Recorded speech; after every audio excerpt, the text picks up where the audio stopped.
Generic greetings! Paradox Grand Strategy games are an acquired taste, I feel. They're akin to, say, a aged vintage wine, or a richly matured cheddar, or perhaps drinking your third bottle of Lambrini at 3 o'clock in the morning with a dirty kebab. It's something that you may have a taste for and may enjoy, but also, you may just not have the stomach for it. I've played a couple of them, Crusader Kings 2, which I, to be fair, couldn't get into, but I only played about 2 hours of it, so I should really give it another go. Stellaris, which I've got just under 200 hours on, so I certainly can get into that.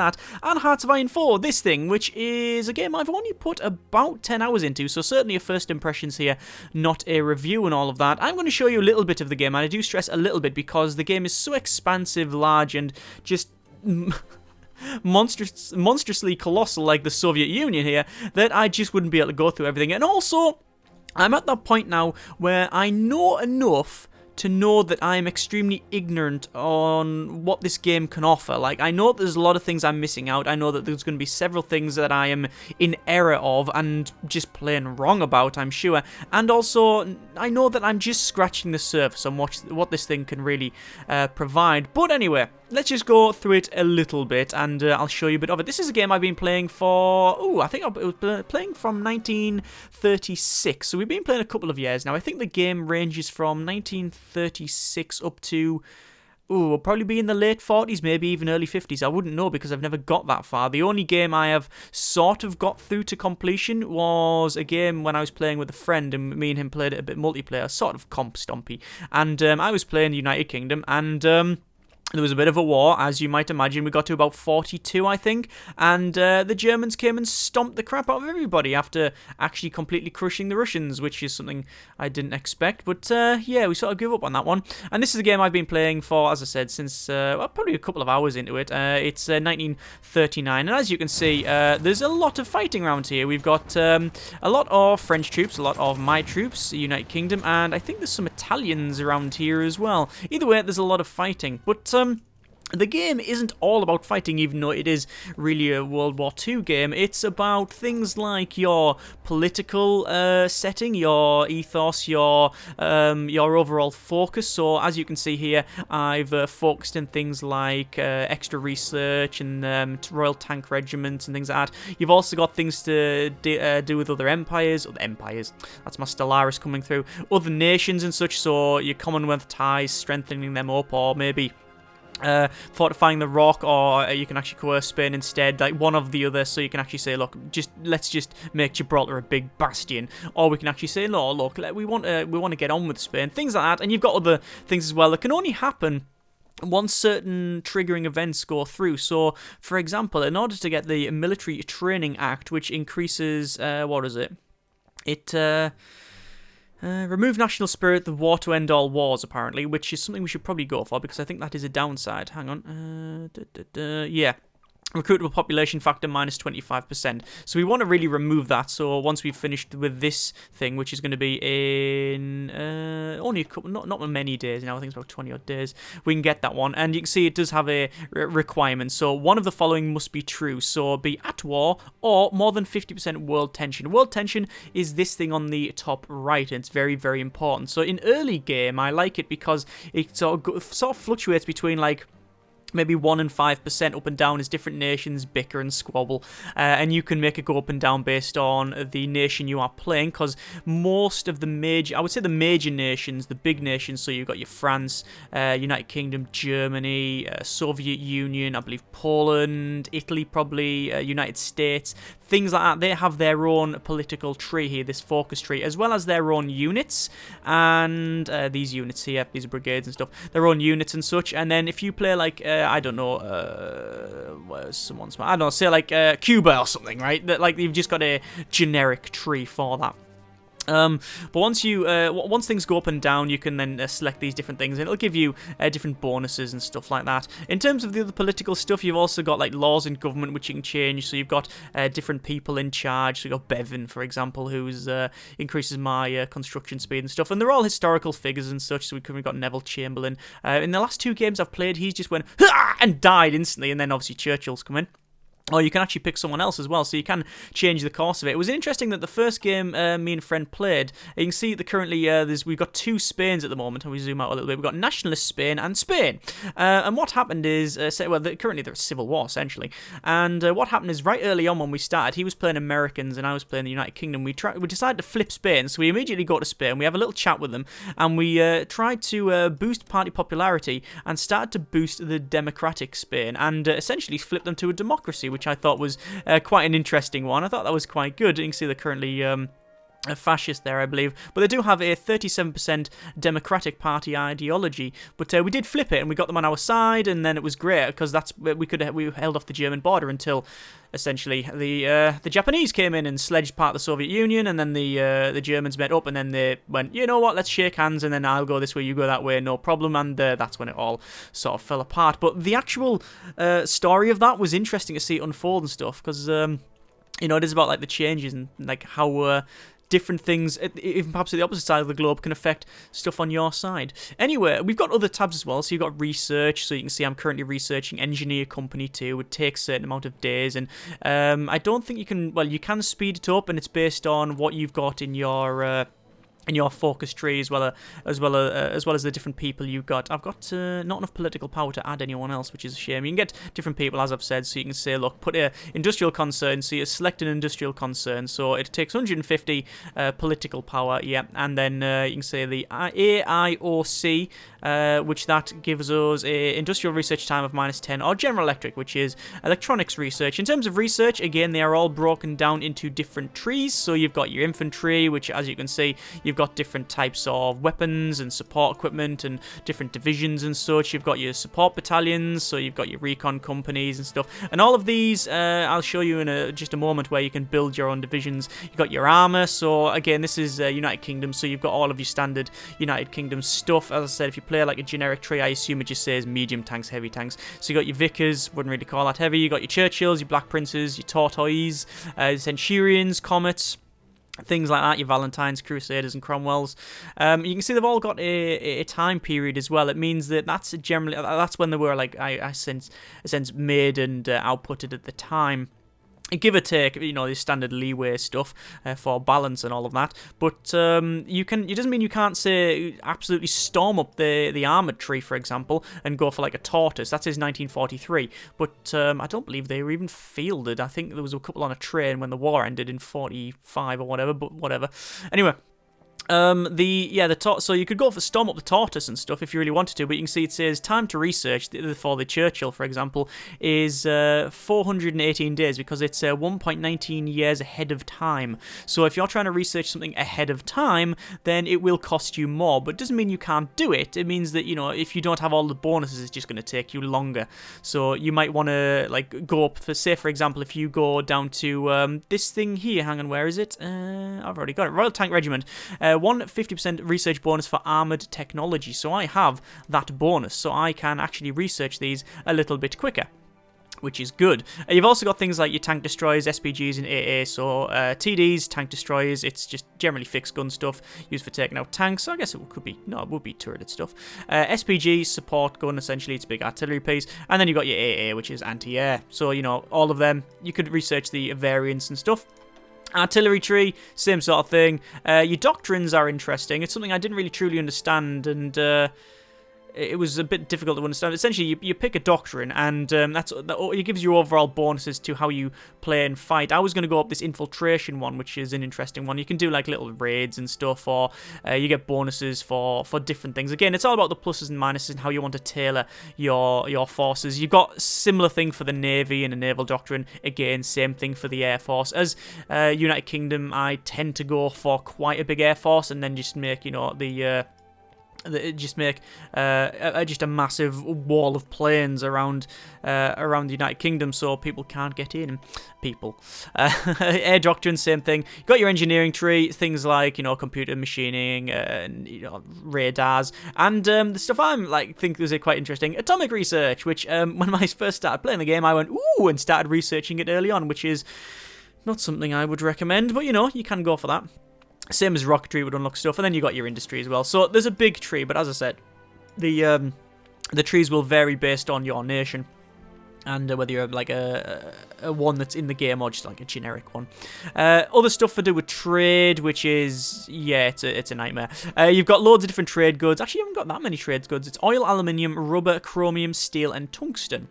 And everything you make requires some of that. If you don't have if you don't have a lot of that, then you can't really build everything you need. So you currently see I've got -3 units of oil because we don't have much here. We do have loads of things like steel and rubber and stuff. We have lots of that, but we don't have much oil, so I do need more. Let's go to diplomacy, and actually no, it's in trade. Click on the United States, which I know has loads of it, and I'm going to say give me more of it. And what it does essentially is it just says, look, you can use some of my factories, and you give me some oil, and it goes, all right then, no problem. And that means that we can't do it at the moment because my factories are being used, but that means that you can sort of trade generic units of work for resources. And then, as you can see, I'm building loads of stuff. So I've got like some infantry equipment 2 there, support equipment, medium tanks, we've got a Hurricane on the go, and you can see how many it actually is going to build. So we're currently building 1.65 per day, and upgrade needed, we need 380 to upgrade our current forces. And you've got like battleships and stuff. Actually, speaking of that, I've got King George V battleship on make unlimited amount, which I don't think we really want now, do we? Anyway, obviously you've got military factories and you've got naval dockyards. On the map you can see we've got naval dockyards all the way along, unsurprisingly, on the coastline, and then you've got your factories, which can be pretty much any of these any place where you've got your stuff, which for United Kingdom is not just there. You've got it in there, and you've got it there, and you've got all of this, and then you've got this bit, and technically this bit, and this bit, and obviously you've got Canada and Australia and the British Raj and stuff, which is like, they're not like under your control, but it's one of those things that they're like I was going to call them principalities, but I don't know what the correct term would be. But essentially, they are they're with you, but you can't directly control them. Although I believe the next DLC they're planning is for that. It is like things like India and Australia, and essentially it's the Commonwealth. It's what they're going for. Anyway, so we're producing stuff, as you can see, and it's all good. And the reason why we're producing it is because we need to build things like our tank brigade, which is what we're building. So you can have a quick look at our tank brigade. You've got loads of tanks. So this is a medium tank here. Boatload of numbers, which you probably don't care about. In fact, if anyone watching this point, then I'd be very, very surprised. Give me a +1 in the comments. And you can see I've actually made this. So I've actually got a maintenance company on support. So you essentially have your tank brigades or any brigade really, and you have a combat width, which you don't really want to. It goes between, I think, like, well, you can have it as minimum as you want, but it goes up to up to 80. Sorry. And really, you don't really want to go with odd numbers because of the way it stacks them up on borders and stuff, but we'll come to fighting later on. But you can make your own brigades, yeah, that's a word. Divisions, you can say, look, I want to make my own division, rather, and you can say, look, I want, say, I don't know, a cavalry brigade, and then you say, look, I want, actually, with my cavalry brigade, I want armored divisions, I actually want a medium tank to go with it. So you can do that, and the reason you would do that is it changes all the statistics, like a boatload of stuff. So if you know that you're fighting in like a heavily built up area, or say like a mountainous area like here, then obviously you want things that'll be able to go up and around that, and there's statistics for everything. There's statistics for absolutely bloody everything. Look at that, look, so there you go, there's movement for infantry, look, forest, amphibious, hills, mountains, jungles, rivers, and you can actually make jungle fighters, things like that. If you can think of it, you can make it pretty much. It's in. It does cost a certain amount of army experience, which you get from fighting, and also you can do drills as well. So if I go here, you can see there's people currently guarding London, and I'm going to say actually exercise, and what they'll do is they'll essentially just jump up and down, do star jumps and all that, do a bit of close order, and I get slowly I'll get military experience, which is sort of good and sort of bad because it alters the logistics. And as you can see, I'm not doing too good with logistics. Logistics is essentially your overall global warehouse, and it shows you what you've got. So I'm currently okay for fighters. I've got I'm getting plus 1.6 fighters, and I've currently got 11 spare, which is good. So I'm actually on a positive number there, so that's good. So I'm not losing more than I am building. When I say losing, it's not like you just forgot a set of keys or whatever. It's literally they have been shot down or just generally red-ticketed because they are broken in some way or whatever. Same for everything else. You've got convoys, they will be, I was going to say shut down, but that's not really the case unless I've got some flying convoys like big zeppelins. You've got, you know, they can get torpedoed and destroyed by, you know, raiding and such. You can see I've got a little problem with the medium tanks because I'm currently getting minus 142.4, and I've currently got minus 1.5k. So yeah, I've got like one tank I think left over here, and that's pretty much about it.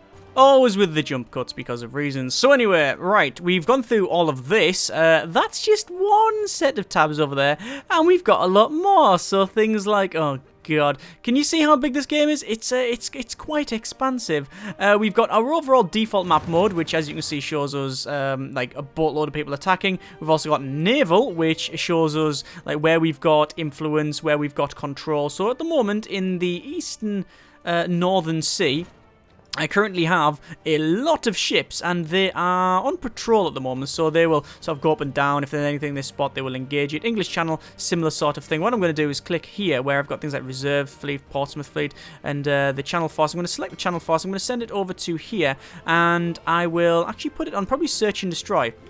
And what it'll do is it'll go here, and it will sort of go up and down, make sure that there's no baddies trying to sneak in. What have we got here? I believe we've got loads of subs. No, I haven't. I've got destroyers. So we'll probably go on just a patrol, send it over there. Now, obviously, if a lot of naval stuff comes at you, it's probably going to cause you a little bit of an issue. This is my sub-fleet for what it is. It's 4 submarines. I'm going to send it there. Actually, no, we need to go on convoy raiding and send it there, and it will raid convoys. Here we go. Massive home fleet here, obviously in Scatterfloor. We'll send that probably on a bit of a search and destroy in the North Sea as well. Actually, no, probably patrol is probably the best way to go. What it'll do, go up and down, make sure that everything is all legit. And you can see it's all green, that means I have control. Excellent. Good, good, good. Red, bad. Blue, neutral, I believe. You've also got air as well, which is similar sort of deal. You can see my radar coverage, which is this blue line around here, which is good because I've built loads and loads of radar, which gives you bonuses and intel and such. And I've also got a certain amount of planes, so there's my air superiority there. You can see I've got currently 144 Hawker Hurricanes, just having a bit of a bomb around the English Channel, I believe, and they're currently on air superiority, so they're going to try and shoot stuff down. I have not really had a problem as of yet with people with enemies trying to come across. I really haven't had much of a problem. Oh, by the way, there is day-night cycles, so there you go. It is actually currently night. Yeah, it's currently night, and obviously you do get bonuses and negatives for fighting in the day and such. What else do we need to worry about? You've got things like logistics. There's your map states. There's your logistic routes, which obviously if you know logistics from certain areas, you can like blockade them. You've got resistance map mode, where if you take over a country and they don't like it, they'll get high resistance. You've got more resources. And God, this game's big. Right, okay, so let's go for the fighting. Let's click on Montgomery, Bernard Montgomery. So, Monty, what are you doing? Well, Monty is currently fighting here. He's got a lot of people under his command, several divisions, as you can see, as well as some tanks, including we've got some tanks, we've got some people, we've got some horses, and things like that. We've also got a division belongs to an army but has no orders assigned to it. That's an interesting one. What I'm going to do, I'm going to draw my another battle line. The way you attack, you don't like attack individual areas. It doesn't work like that. What you do is you set like lines of attack or defense or fallback. So for example, I'm going to say offensive line, and I'm going to say my offensive line, and I will draw it like so. And I want to say essentially line up with the river, please. And we'll come back and we'll take these 2 towns over. Actually, we don't want to take that one. Probably like that. And then we'll do that. That's going to be my line of attack, okay? So that is my front line. And then I will say execute. It says it's probably not going to do it. Plan is at a disadvantage, so I don't know if it's actually going to be pulled off. But we'll see how it goes. And what will happen is we'll try and push forward. You can see we've got overall battle results, which, again, I'm not going to go through because, if I'm honest, I don't truly understand a lot of what's here. I just know that I'm attacking. Actually, no, I'm actually... Am I defending on this one? I really don't know. All I know is that it's going towards my... I'm currently winning because of this. obviously all of this you will slowly go through and hopefully understand. This is maybe 10, 11 hours in now. And I did the tutorial. The tutorial lasted approximately 15 microseconds. That was about 15 minutes.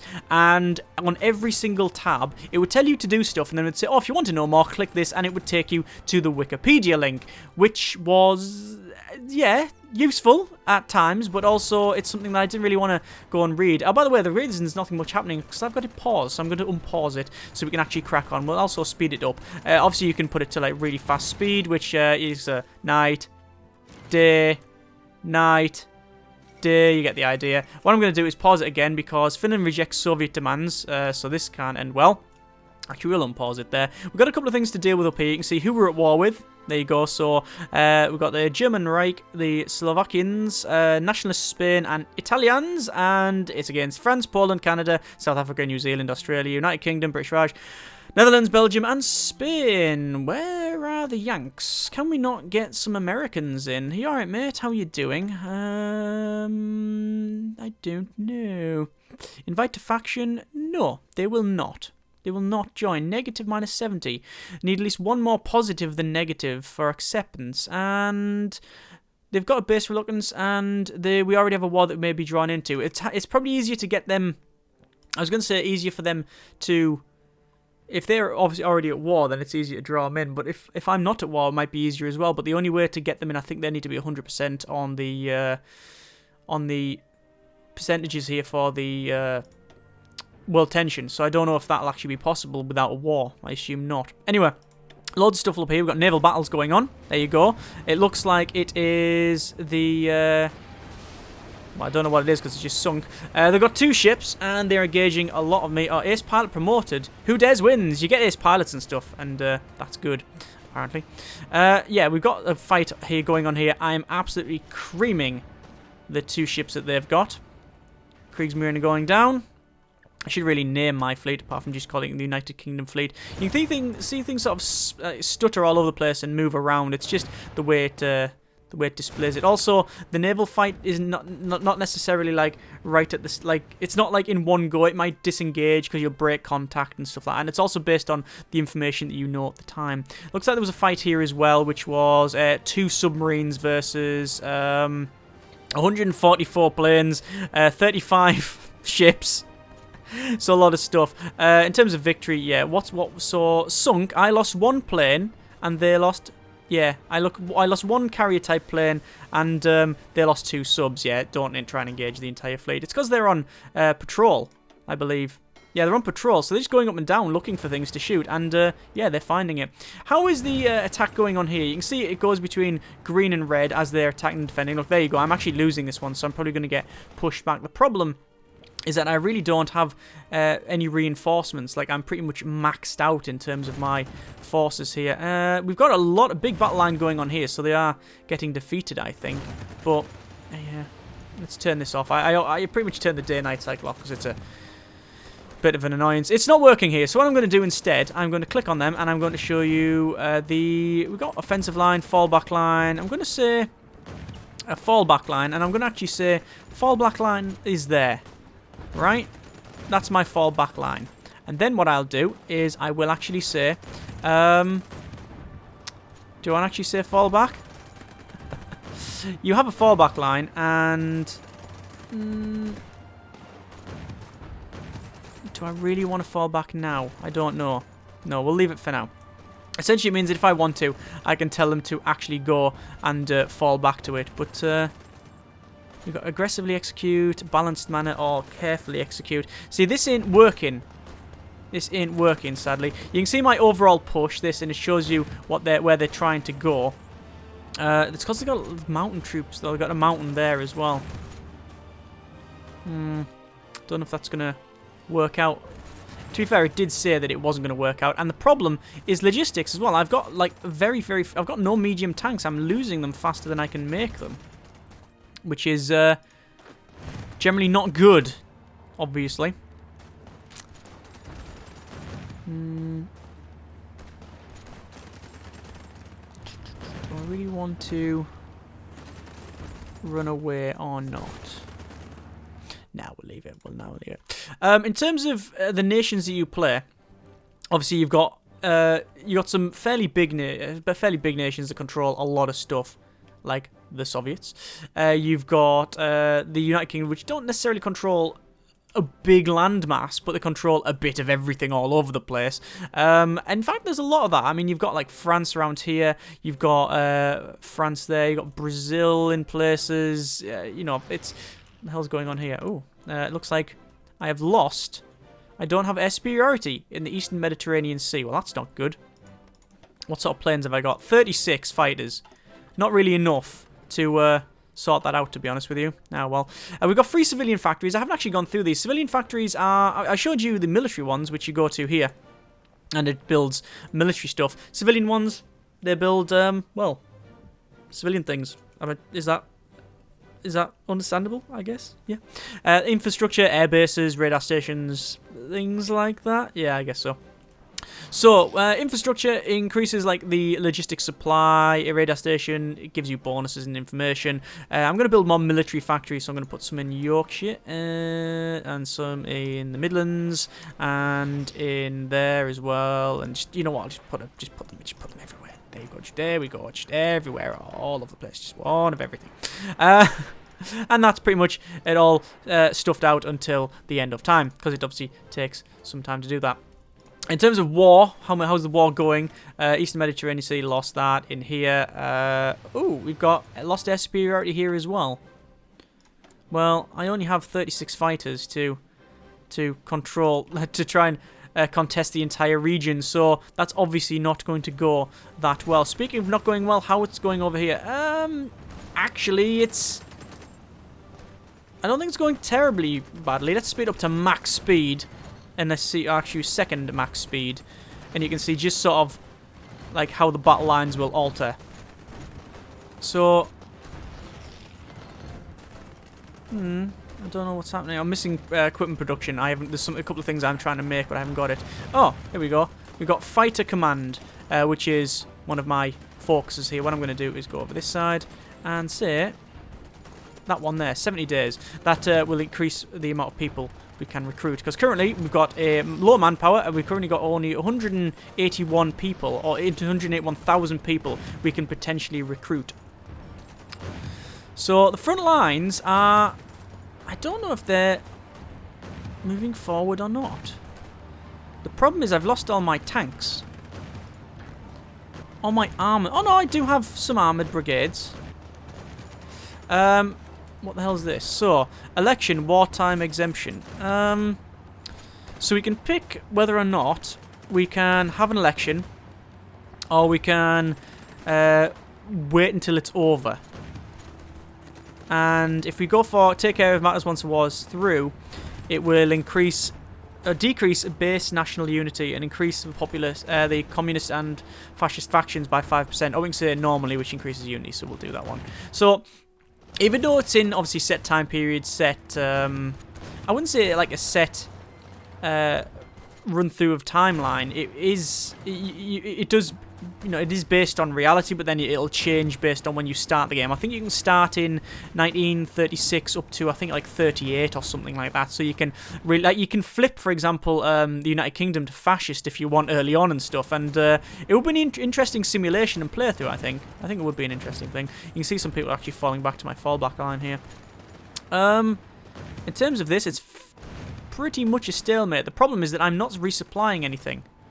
I'm not sending any new troops there. The troops have a couple of statistics which I haven't really gone through. You've got your overall experience levels, you've got your organisation as well as, which is essentially their health, and then you've got strength as well, which changes depending on conditions and the fighting. Oh look, there you go, the front line has actually moved forward. This is what I really like about the way you attack in this, because you do just draw your front line and it sort of deals with it. You can do things manually, you can say, oh actually focus on there, but it matters, because if you've got something here, for example, and you see this pocket here, they're starting to get sort of cut into a pocket. If they're pushing this way and they're cut off, then obviously they've got no supplies. You might have, like, say, a motorized division that can quickly go in and sort of blitz them. You know, there's lots of stuff you can actually focus on. But I'm really sort of cutting in here. And you can see I've obviously cut them off on this side now, which is important. We've got another naval battle, which I haven't looked on, which is, yeah, we sunk some convoys, which, yeah, is always good, I guess, for us. More research finished here. It's on naval. I think we'll go for, I don't know. We'll go for probably more computing, which increases reduces research speed. Another naval battle, which is subs going towards loads of convoys. And we've been detected. Some of them have, at least. Yep, we're sunken rating them. They're getting sunk. This is good. They're not the thing is, they're not escorting the convoys as far as I can tell. No, look at that. I've just sunk 11 convoys. Yeah. There's the front line. Didn't say it was going to be great, but it looks to me like it's working out. It's the 24th of December. So I think it is a good thing to leave it there. We don't want to be fighting past that. That would just be rude, wouldn't it? Anyway, that is, I do stress here, I can't stress enough, a tiny bit of Hearts of Iron 4. It's a game that I am enjoying, but I'm not, at the moment, well into it. Like, I'm going to have to put another 10, 15, 20 hours in just to really understand everything that's going on. You know, I'm not a big fan of how abstract some stuff is. Like, you can't, you know, you see, like, these firing away there, and you see numbers going up and down, and, you know, once you understand that, then it'll be great. But at the moment, I'm looking at it going, well, I think I'm winning. I can see that I'm winning because of this, and, you know, I don't understand the like, I wouldn't say hidden statistics, but, like, all the soft stats and all of the other stats that really matter for me to really get to grips with it. But I like I always was going to like the setting, I guess. I think it's interesting not recreating the battles, but actually changing them. Like going, well, actually, what would happen if this thing happened? What would happen if actually suddenly X nation did something else? And I like that. I like the switch around. It's actually the political stuff that I was enjoying a lot right early on as well, like talking to the different nations and trying to flip them, like say Spain and stuff, and seeing like what happens if they go like have a civil war and things like that. It was just all that sort of stuff is interesting.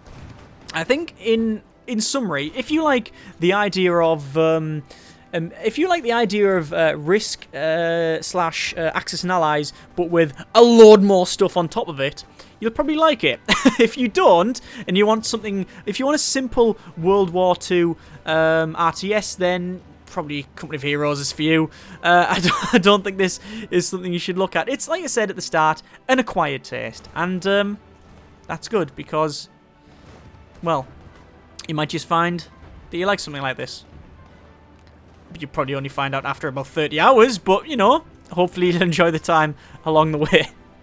Links are in the description so you can check it out yourself. As always, hope you enjoyed the video. Thank you very much for watching. Take care, and generic partings.